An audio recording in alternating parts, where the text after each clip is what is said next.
प्रकाश के बारे में जाना था। तो एक आध दो हेडिंग में बताया गया था।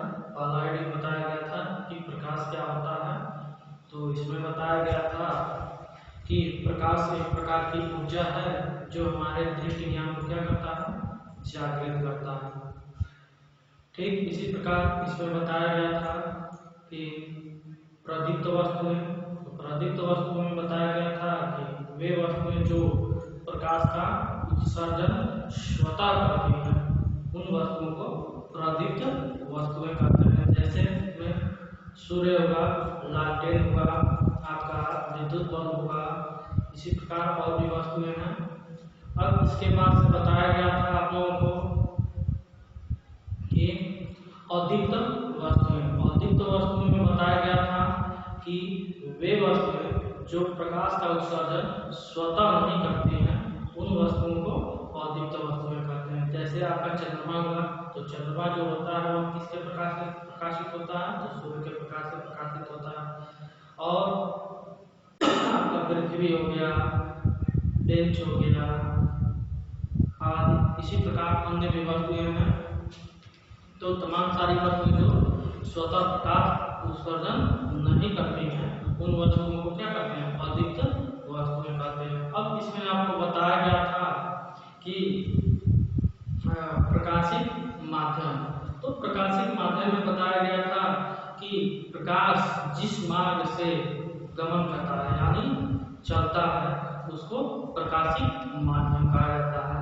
तो अब इसमें प्रकाशिक माध्यम में आपको 3 प्रकार के माध्यम बताए गए थे। पहला बताया गया था पारभाषक। तो पारभाषक में क्या बताया गया था, तो पारभाषक में बताया गया था कि ऐसा माध्यम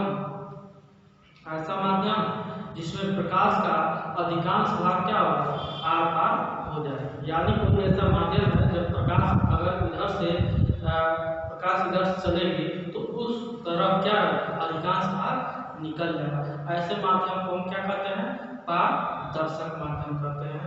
अब उदाहरण के तौर पर इसमें लिया गया था, कांच लिया गया था। अब इसके बाद से आपको पारभाषक माध्यम बताया गया था। तो पारभाषक माध्यम में बताया गया था कि ऐसा माध्यम जिसमें प्रकाश का आंशिक भाग ही आर पार होता है, ऐसे माध्यम को क्या कहते हैं, पारभाषक माध्यम कहते हैं। इसमें बताया गया था कि आपका कागज जो होता है यदि तेल में हम भिगो दें तो उसके बाद से उसके एक किनारे यानी एक तरफ हम टार्च जलाएं तो दूसरे तरफ प्रकाश जाता है, लेकिन पूरा नहीं, हल्का हल्का प्रकाश जाता है। तो यानी जो भीगा हुआ कागज, तेल में भीगा हुआ कागज है, वह क्या होता है, पारभाषक माध्यम हो गया। अब इसके बाद से बताया गया था अपारदर्शक। तो अपारदर्शक में आपको बताया गया था कि ऐसा माध्यम जिसमें प्रकाश का कुछ भी भाग आर पार न होता हो, ऐसे माध्यम को अपारदर्शक माध्यम कहते हैं। इसमें आपको उदाहरण के तौर पर लकड़ी हो गया, लोहा हो गया, आदि वस्तुएं हैं जिसमें प्रकाश की किरणें क्या होती हैं, आर पार नहीं जा सकती हैं। तो ऐसे माध्यम को अपारदर्शक माध्यम कहते हैं।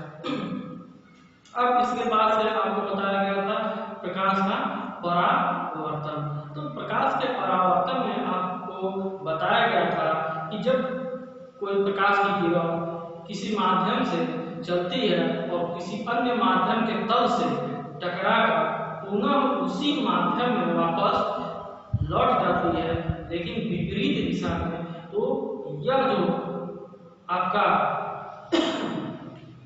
प्रक्रिया था प्रकाश का, यही आपका परावर्तन होता है। यानी कहने का तात्पर्य यह है, कोई प्रकाश की किरण, जैसे मान लीजिए यह एक माध्यम है, कोई प्रकाश की किरण ऐसे इधर से आ रही है, इस तल से टकराकर फिर से इसी माध्यम में लेकिन विपरीत दिशा में चली जा रही है, यह जो प्रक्रिया है यही प्रकाश का परावर्तन कहा गया। अब इसमें आपको बताया गया जो आने वाली किरण होती है उसको आपतित किरण कहते हैं, और जो इस बिंदु से टकराकर पुनः इसी माध्यम में वापस जाकर उसको परावर्तित किरण कहते हैं। और इस बिंदु से उसको अभिलंब बोला जाता है।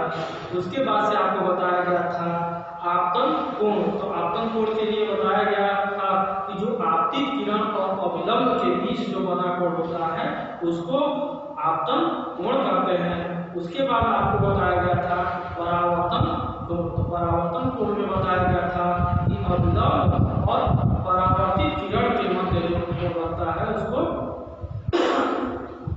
परावर्तन कोण कहते हैं। अब इसके बाद से परावर्तन कोण को R से बताया गया था प्रदर्शित करते हैं और आपतन कोण को I से प्रदर्शित करते हैं। इसके बाद से आपको यह बताया गया था कि परावर्तन का नियम बताया गया था।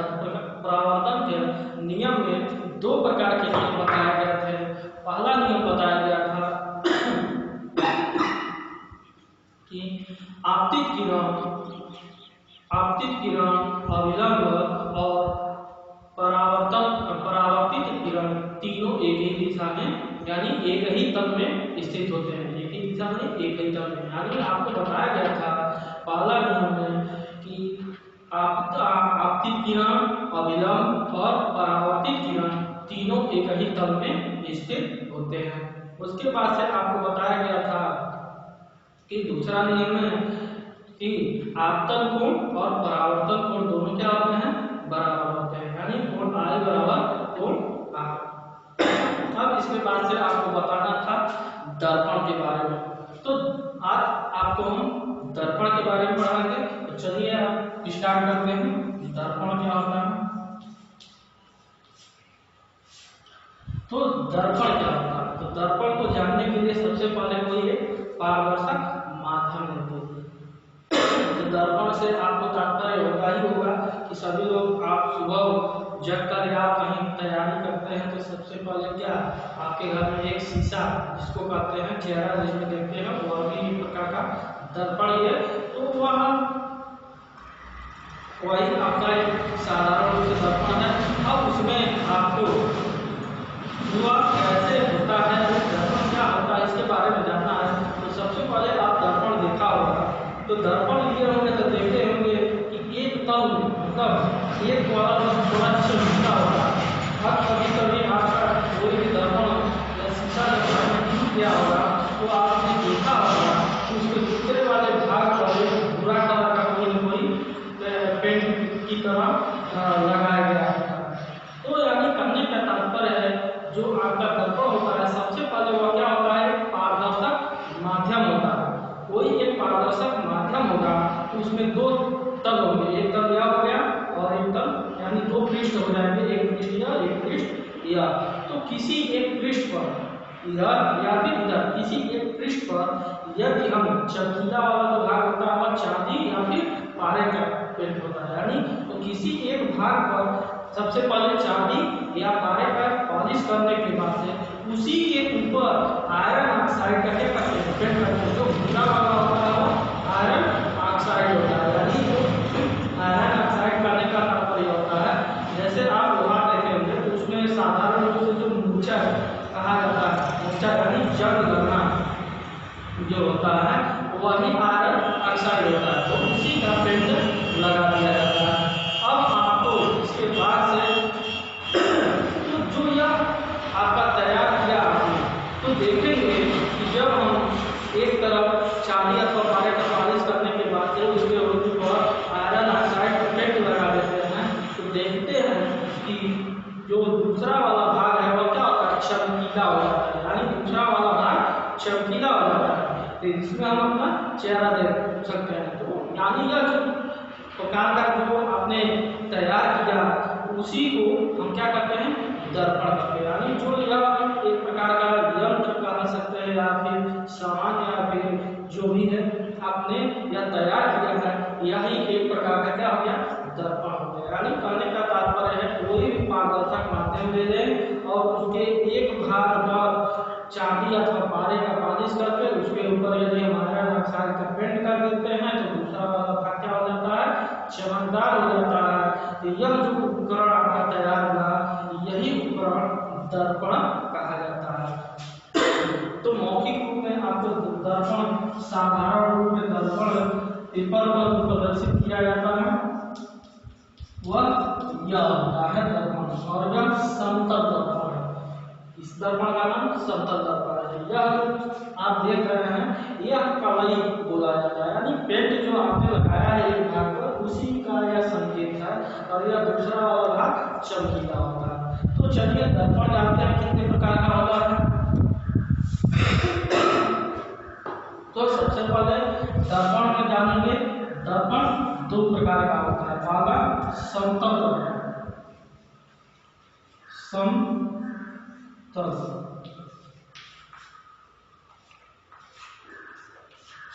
दर्पण। दूसरा होता है गोलीय दर्पण, गोलीय,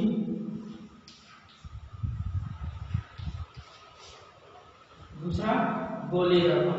पहला समतल दर्पण, दूसरा गोलीय दर्पण। तो समतल दर्पण क्या होता है, तो कोई एक समतल पृष्ठ ले लें, कोई एक समतल पृष्ठ ले लें और इस समतल वाले पृष्ठ पर के एक भाग पर, किसी एक भाग पर क्या करना है, चांदी अथवा पारे का पालिश करने के बाद से उसके ऊपर आयरन ऑक्साइड का पेंट कर दे, तो दूसरा वाला भाग क्या होता है, चमकदार होता है। तो जो यह आपका तैयार हुआ यंत्र वही आपका समतल दर्पण हो गया। यानी समतल दर्पण को साधारण तौर पर आपको यह दिखाया जाता है, यही आपका क्या है, समतल दर्पण। यह आपका क्या है, समतल दर्पण। यह चमकीला वाला भाग है और यह आपका पॉलिश किया हुआ वाला भाग है, यही आपका समतल दर्पण हो गया। अब आपको जानना है क्या, गोलीय दर्पण। तो गोलीय दर्पण क्या होता है, तो गोलीय से आपका तात्पर्य है गोल, यानी गोलीय से क्या तात्पर्य है, गोल, यानी एक प्रकार का ऐसा दर्पण जो क्या हो, गोल, यानी गोल, यानी कोई ऐसा दर्पण जो क्या हो, गोल। अब इसको कैसे दर्शाया जाता है, तो देखिए सबसे पहले आप गेंद देखेंगे, तो गेंद क्या होता है, गोल होता है और अंदर से क्या होता है, खाली होता है। तो वही वो गेंद जो होता है गोल, उसी को हम कांच का ले लें, यानी पारदर्शक ले लें। यानी गेंद जो आपका होता है वह क्या होता है, प्लास्टिक का होता है या रबर का होता है, लेकिन हम कांच का खोखला गोला लेते हैं, यानी गेंद जैसा ही एक कांच का खोखला गोला लेते हैं, तब देखिएगा आपका। तो मान लीजिए यही आपका गेंद हो गया, कांच का एक हमने हम क्या ले लिया, खोखला गोला ले लिया। अब हम इसको क्या करें, इसको हम बीच से या फिर किनारे से, ये कई बार बस काटना है, कहीं से भी काट देंगे, हमें एक विशेष प्रकार की आकृति प्राप्त होती है। वह देखिए कैसी होती है आकृति आपका,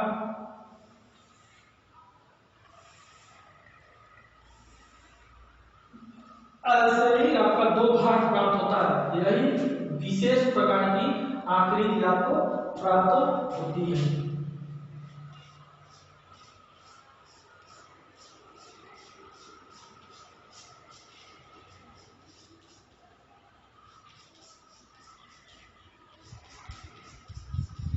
देखिए ऐसे ही विशेष प्रकार की आपको एक आकृति प्राप्त होगी। जैसे आपका गेंद है, तो गेंद ऐसे गोल होता है, गोल मान लीजिए है, तो 20 या किनारे से काट देंगे तो ऐसे ही प्राप्त होगा। एक तरफ क्या होगा, उभरा हुआ भाग, एक तरफ क्या होगा, उभरा हुआ भाग, और दूसरे तरफ अंदर की तरफ धंसा हुआ भाग।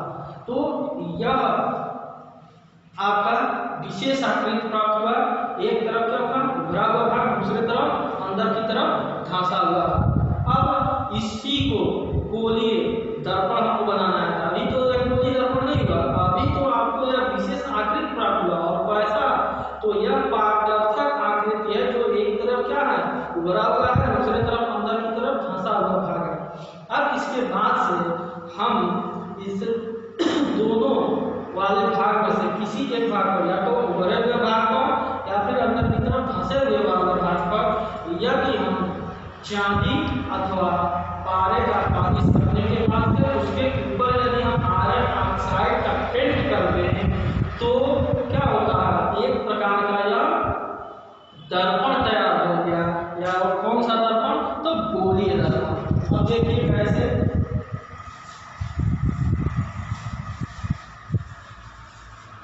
तो इसमें आपका देखिए यही है आपका विशेष आकृति प्राप्त हुआ।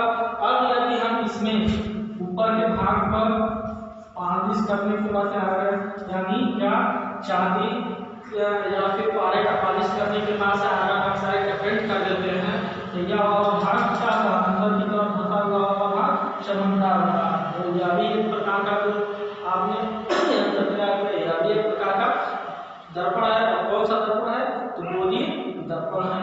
और एक तरह से यह भी हो सकता है, आपने इधर बड़े वाले भाग पर आपने कलर किया, अब आपने अंदर की तरफ फंसे हुए वाले भाग पर कलर कर दी, तो देखिए यह वाला भाग क्या हो गया, चमकदार हो गया।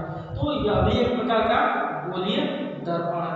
तो गोलीय दर्पण क्या होता है, तो गोलीय दर्पण सबसे पहले क्या होता है यह ध्यान दीजिए। तो गोलीय दर्पण या किसी एक कांच का खोखला गोला लेते हैं, उसको हम बीच या किनारे से काट देते हैं, तो हमें एक विशेष प्रकार की आकृति प्राप्त होती है, जो बाहर की तरफ उभरा हुआ तथा अंदर की तरफ धंसा हुआ भाग दो तरफ प्राप्त होता है, जिसमें बाहर की तरफ उभरा हुआ और एक अंदर की तरफ धंसा हुआ भाग।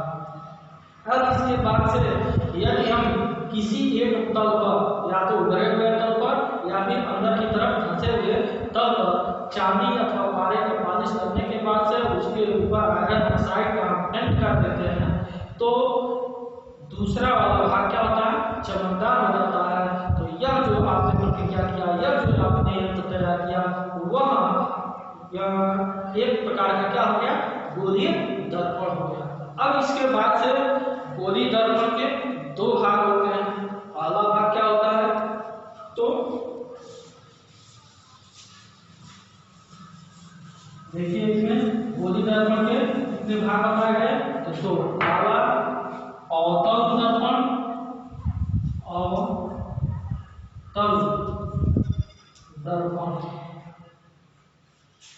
और दूसरा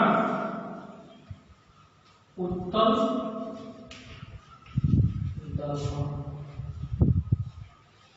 तो नाम से ही स्पष्ट है, अवतल और दूसरा उत्तल। अवतल मतलब अंदर की तरफ धंसा हुआ और उत्तल मतलब बाहर की तरफ उभरा हुआ।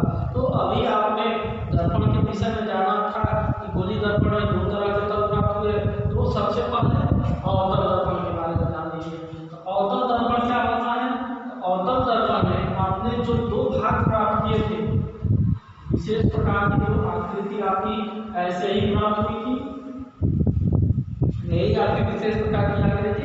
इसको काटने से खोखला कांच का गोला था, उसको आपने काटा तो एक ऐसा आकृति प्राप्त हुआ।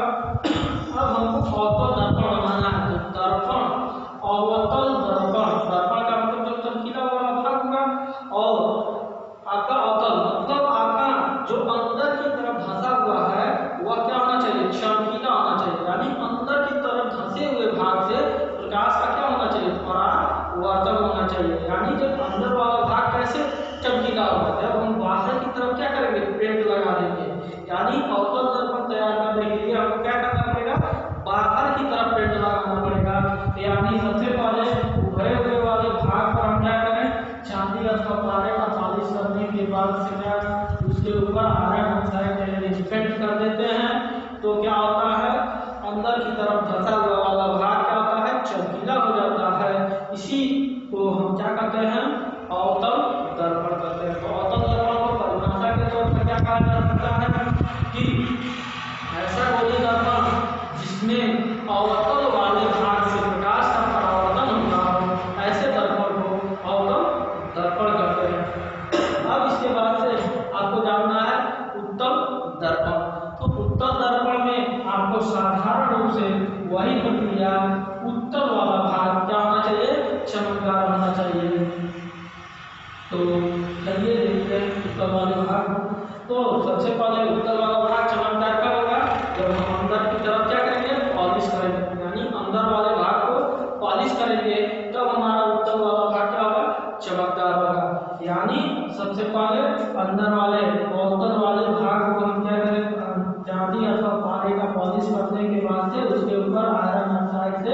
करें, पेंट कर लें तो उत्तल वाला भाग हमारा क्या होता है, चमकदार हो जाता है।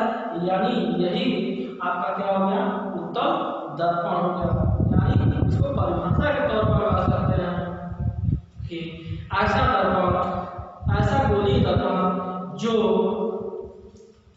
जिसका इसको इस तरह से कर सकते हैं, ऐसा गोलीय दर्पण जिसमें प्रकाश का परावर्तन उत्तल वाले भाग से होता हो, तो ऐसे दर्पण को उत्तल दर्पण कहते हैं। यानी प्रकाश का परावर्तन यदि उत्तल वाले भाग से होता है तो उसको हम क्या कहते हैं, उत्तल दर्पण कहते हैं। तो आज आपने जाना कि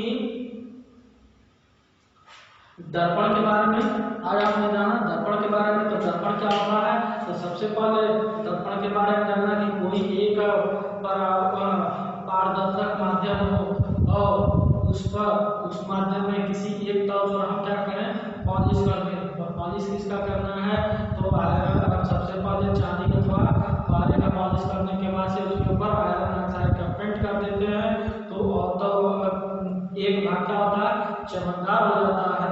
इसी प्रकार यह जो आपने यंत्र तैयार किया गया है प्रकार का दर्पण है। दर्पण में बताया गया कि दो प्रकार का दर्पण होता है, एक तो आपका सतल दर्पण होता है, दूसरा गोलीय दर्पण होता है। तो सतल दर्पण क्या होता है, तो इसमें जो प्रकाश का परावर्तन होता है वह समतल वाले भाग से होता है।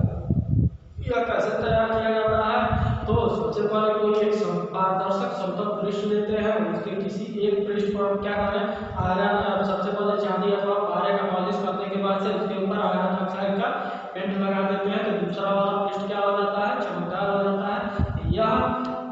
इस प्रकार का जो आपने यंत्र तैयार किया इसको हम क्या कहते हैं, समतल दर्पण कहते हैं। अब इसके बाद से आपको उत्तल गोलीय दर्पण के बारे में बताया गया। तो गोलीय दर्पण क्या होता है, तो गोलीय दर्पण से आपको तात्पर्य है गोलनुमा, कोई ऐसा दर्पण जो क्या हो, गोल हो। तो सबसे पहले आपको यह बताया गया था कि दर्पण में देखिए हम गोली में, तो सबसे पहले एक कांच का खोखला गोला लेते हैं, उसके बाद से क्या करते हैं, उसको बीच या किनारे से कहीं से भी काटते हैं, एक ही बार काटना है, तो कहीं से भी काट देंगे तो एक विशेष प्रकार की आकृति तैयार होती है, जो एक तरफ अंदर की तरफ धंसा हुआ होगा, दूसरा तरफ बाहर की तरफ उभरा हुआ होगा।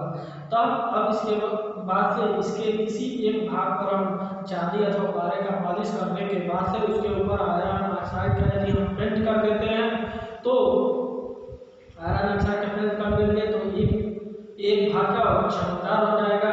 तो यह इस प्रकार का जो आपने तैयार किया है, यह कौन सा दर्पण होगा, एक गोलीय दर्पण होगा। अब गोलीय दर्पण में बताया गया दो प्रकार का गोलीय दर्पण होता है, उत्तल दर्पण, दूसरा अवतल दर्पण। तो उत्तल दर्पण के लिए बताया गया कि उत्तल दर्पण से स्पष्ट है, उभरा हुआ वाला भाग क्या होना चाहिए, चमकदार होना चाहिए। तो उभरा हुआ भाग चमकदार कब होगा, तो अंदर की तरफ फंसे हुए भाग पर क्या करेंगे, आयरन पेंट यानी चांदी अथवा पारे का पॉलिश करने के बाद से उसके ऊपर आयरन ऑक्साइड के पेंट कर देते हैं, तो उभरा हुआ वाला भाग क्या होता है, चमकदार होता है, जिससे प्रकाश का परावर्तन होगा। तो यह एक प्रकार का आपका क्या होगा, उत्तल दर्पण होगा। परिभाषा के तौर पर क्या कह सकते हैं कि ऐसा गोलीय दर्पण जिसमें प्रकाश का परावर्तन उभरे हुए भाग से होता है, तो उसको उत्तल दर्पण कहते हैं। अब इसके बाद से आपको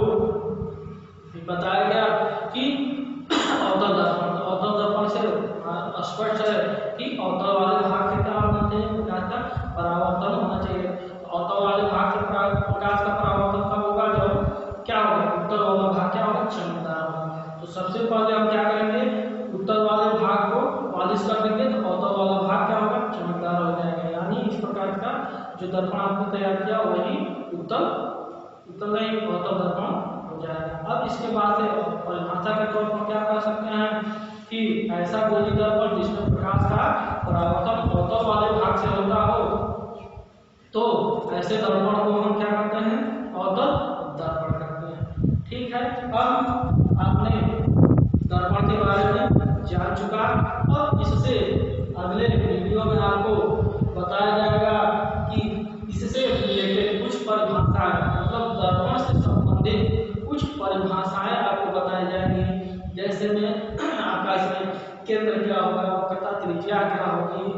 ठीक, इसके अगले वाले वीडियो में इस पर चर्चा की जाएगी। यदि आपको आज जो पढ़ाया गया दर्पण के बारे में और इससे पहले वाले वीडियो में जो बताया गया था प्रकाश और जो 3-4 हेडिंग बताया गया था उससे संबंधित किसी भी प्रकार की परेशानी आपको हो रही हो तो आप कमेंट करके पूछ सकते हैं। कोई भी दिक्कत हो रहा है तो या फिर व्हाट्सएप के माध्यम से भी आप पूछ सकते हैं, यूट्यूब से भी आपको कमेंट करके पूछ सकते हैं। इसमें आपको पूरा का पूरा सहयोग मिलेगा।